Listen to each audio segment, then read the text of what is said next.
थोडं गरम प्रमाणामधलं होतं. गरम पाणी घेतल्याच्या नंतर आपण ते पाणी तसंच डोक्यावर घेतो का, हात घालून पाहतो का नाही अगोदर? जनाबाईला ते पाणी गरम लागलं. जनाबाईंनी पांडुरंगाला आवाज द्यावा, अरे पांडुरंगा, विसनासाठी पाणी आण रे. जनी बैसली नाहाला पाणी नाही विसनाला. विसनासाठी पाणी नव्हते महाराज. जनाबाईंनी पांडुरंगाला आवाज द्यावा. जनाबाई एवढं हरिभजन करायच्या, एवढं हरिभजन करायच्या.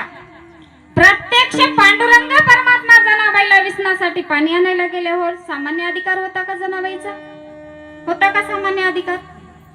पांडुरंग परमात्मा जर आपल्याला आंघोळीला विसनासाठी पाणी, गरम किंवा थंड कुठलेही असो, पाणी जर आणत असेल तर सामान्य अधिकार असणार आहे का? पण पांडुरंग तसा पाणी आणून टाकल का? पांडुरंगाने जनाबाईची मस्करी करायची ठरवली बर का. पांडुरंगाने गरम पाणी घेतलेलं होतं ना जनाबाईने, त्या गरम पाण्यात पुन्हा गरमच पाणी आणून टाकले. ते गार झाले का थंड झाले? कुणीतरी सांगा एक जण, म्हणजे माझं चालले का नाही मला कळते लवकर. गार झाले का थंड झाले? गरम झालं का? गरम झालं, बरोबर आहे. गार झालं का थंड झालं? गारण थंड एकच होणार आहे.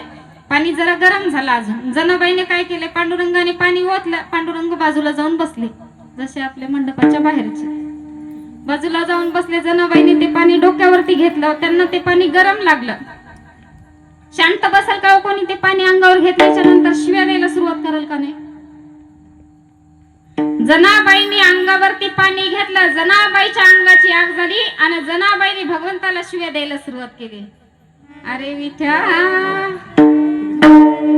अरे विठ्या, मूळ मायेच्या कारट्या, तुझी रांडरंडकी झाली जन्म सावित्री चुडालेली. तुझे गेले मडे तुला पाहुनी काळ रडे, उभी राहुनी अंगणी शिव्या देते राशी जणी.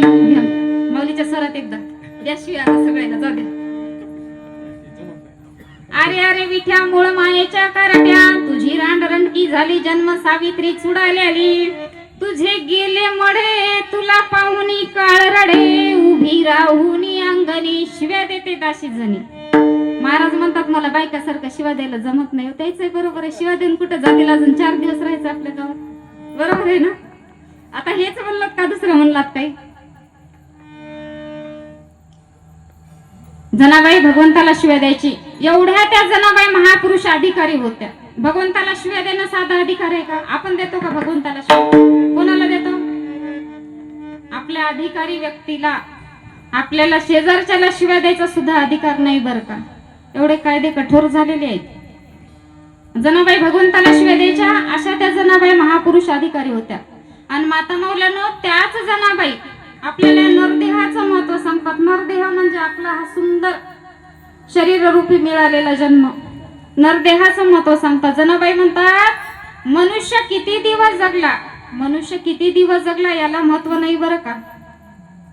जगून काय केले पाहिजे याला फार महत्व आहे, बरोबर आहे ना?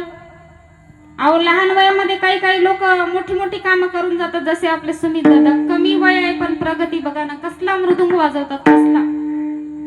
जनाबाई महाराज म्हणतात लहान वयामध्ये काय केले याला फार महत्व आहे. जगून काय केले याला महत्व नाही, लहान वयामध्ये काय केले याला फार महत्व आहे. 1400 वर्ष चांगदेव महाराज जगले याला महत्व आहे का?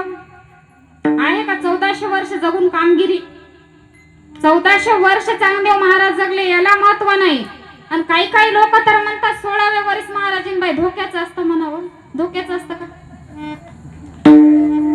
16व्या वर्ष जर धोक्याचं असतं तर माझ्या छत्रपती शिवरायांनी तोरणागड जिंकला असता का? हो, जिंकला असता का? 16व्या वर्षी छत्रपती शिवाजी राजांनी तोरणागड जिंकला. 16व्या वर्षी माऊली महावैष्णव ज्ञानेश्वर महाराजांनी ज्ञानेश्वरी सांगितली. लहान वयामध्ये काय केले पाहिजे याला फार महत्व आहे. तुकाराम महाराज एका ठिकाणी सांगतात, पुन्हा पुन्हा हा नरदेह नाही, एक एक नरदेह दुर्लभ दाना तुम्ही वासुदेव वासुदेव नरदेह दुर्लभ दाना तुम्ही वासुदेव वासुदेव त्यामध्ये दुःखया करणार तुम्ही वासुदेव वासुदेव त्यामध्ये दुःखया करणार तुम्ही वासुदेव वासुदेव शतवर्षाची करणार तुम्ही वासुदेव वासुदेव तुम्ही आत्मा मधुसूदनाला तुम्ही वासुदेव वासुदेव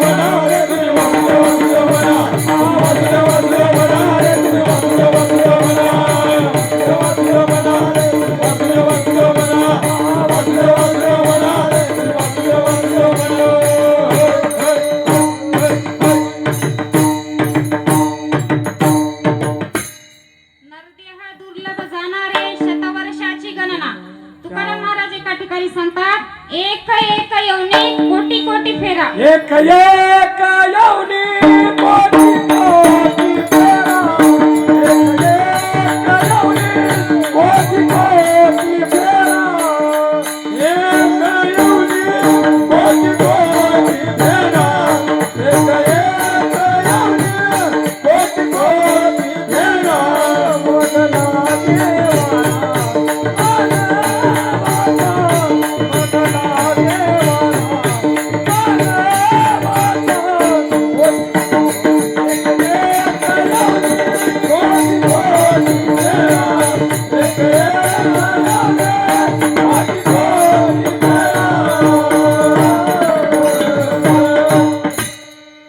एक एक येऊनी कोटी कोटी फेरा मग लागे वारा. तुकाराम महाराज सांगतात एका एका येवनीला कोटी कोटी फेरी घालावे लागतात तेव्हा हा नरदेह मिळतो. या नरदेहाची किंमत कळते का हो आपल्याला? आपल्याला नरदेहाची किंमत अजून कळालेली नाही बरं का. हा मनुष्य देह काहींना मिळाला पण काहींना कळाला, काहींना मिळाला तर कळाला नाही, कळाला तर मिळाला नाही, आणि पशु पक्ष्यांना तर मिळालाही नाही आणि कळालाही नाही. पशु काय पाप पुण्य जाणती उत्तम मध्यम भोग भोगिती. काय खूपच तामरती त्यांना पाप पुण्य कळत नाही. पशु पक्ष्यांना पाप पुण्य कळतं का हो? नाही कळत. पशु पक्ष्यांना पाप पुण्य कळत नाही. कुत्रे काय कीर्तनाला येतात का? आपल्या इकडे येतात का कुत्रे कीर्तनाला? येतात? तुमच्या इकडे झोपेतून उठल्यानं होते का नाही बरं? का तसाच कुत्रे कीर्तनाला येतात का? म्हणजे ज्याला 4 पाय 2 अशी कान, कुठे कोणी दिसलं सोनं घातलेल्या बाईकडे बघून तर लई भुकत येते. खरं आहे का? कुत्रे काही कीर्तनाला येत नाही. मग बैल कीर्तनाला येतात का? आमच्या काय म्हणतात मालकानं म्हणा सप्ताह चालू केलाय गावामध्ये, चला ऐकायला जाऊ. येतात का बैल कीर्तनाला तुमच्या इकडे? येत नाहीत ना? येतात दीदी? गाढव कीर्तनाला येते का?